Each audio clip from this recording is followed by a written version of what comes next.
Magandang tanghali, kumusta po? Narito po ulit ang update natin para sa lagay ng ating panahon ngayong tanghali po ng June 3, 2024 na kung saan sa ngayon ay nananatili na walang anumang sama ng panahon sa loob at labas ng ating area of responsibility na maaaring banta dito po sa ating bansa for next 2 weeks ay posibleng storm free pa rin po tayo. At sa ngayon ay may habagat na nasa kanlurang baybayin ng ating bansa at may shear line na nasa northern part ng ating bansa. At ito naman ay pinapakita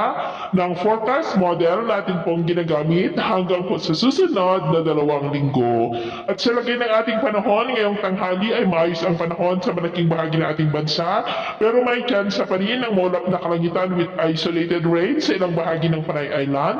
Iloilo, northern part ng Negros, Samar Provinces, Sulu Archipelago, Sorsogon at Davao. At sa susunod po ng mga oras, mas maraming lugar muli sa ating bansa ang makakaranas ng maulap na kalangitan with isolated rains mula silangan po ng Cagayan at Isabela, Quirino, Nueva Vizcaya, Benguet, Ifugao, Mountain Province, Zambales, Bataan, Aurora, Mindoro Provinces, Palawan, Panay Island, Negros, Cebu, Northern Leyte, Samar Provinces, Sulu Archipelago, Zamboanga Peninsula, Northern Mindanao, Sorsogon, Davao at ilang bahagi po ng Caraga. Kaya mag-ingat pa rin tayo sa mga banta po ng mga pagbaha at pagguho ng lupa.